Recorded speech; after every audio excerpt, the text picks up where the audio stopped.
Section 4. You will hear a talk about scientific research in the continent of Antarctica. First, you have some time to look at questions 31 to 40.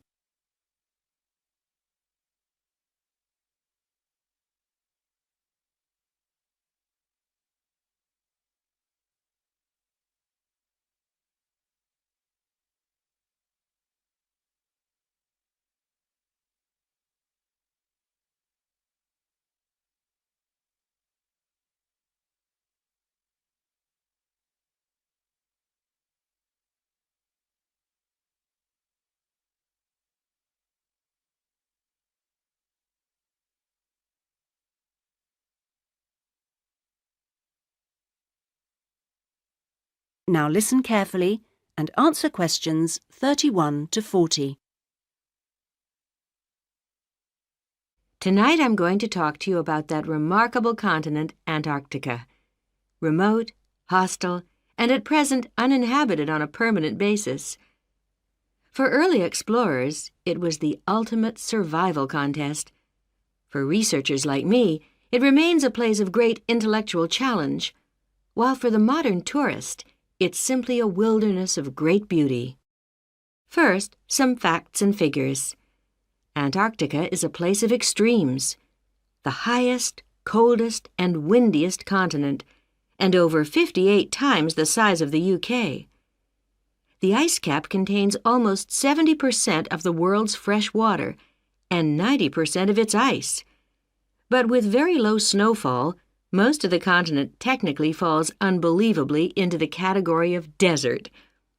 Huge icebergs break off the continent each year, while in winter, half the ocean freezes over, which means its size almost doubles.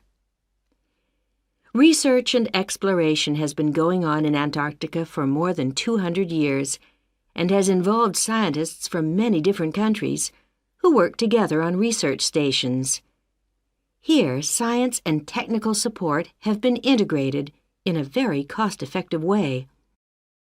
Our Antarctic research program has several summers-only stations and 2 all-year-round ones. I was based on one of the all-year-round ones.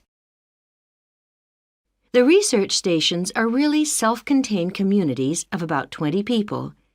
There's living and working space, a kitchen with a huge food store, a small hospital, and a well-equipped gym to ensure everyone keeps fit in their spare time.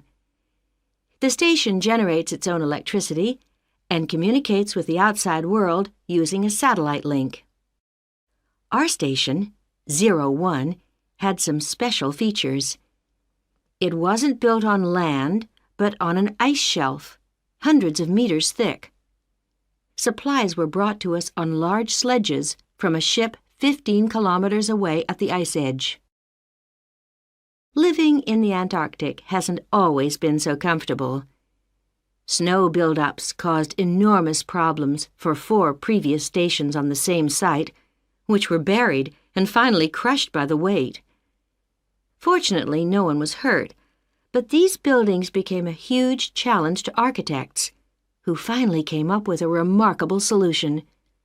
The buildings are placed on platforms, which can be raised above the changing snow level on legs which are extendable.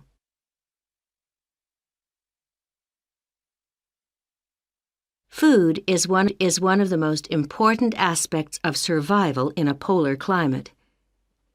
People living there need to obtain a lot more energy from their food, both to keep warm and to undertake heavy physical work.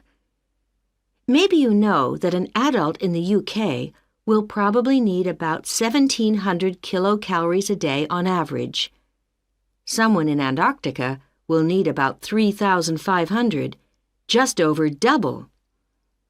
This energy is provided by foods which are high in carbohydrate and fat.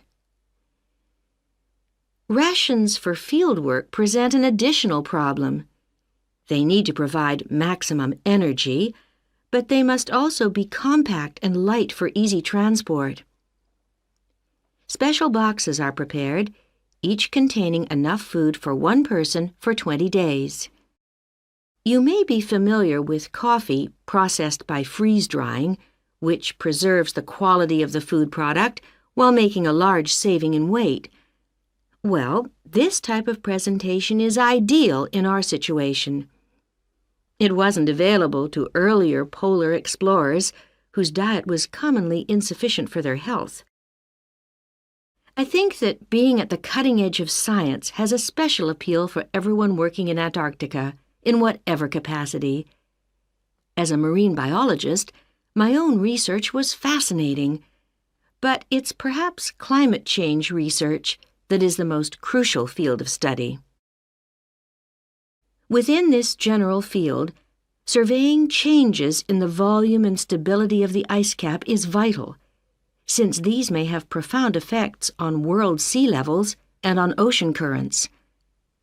A second important area is monitoring the size of the hole in the ozone layer in Antarctica, since this is an indicator of global ultraviolet radiation levels.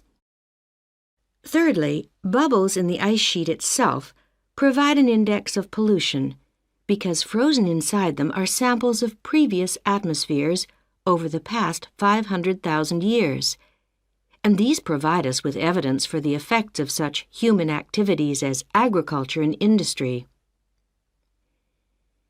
There are an increasing number of opportunities for young people to work for a period in Antarctica, not only as research assistants in projects like mine, but also in a wide range of junior administrative and technical positions, including vacancies for map makers.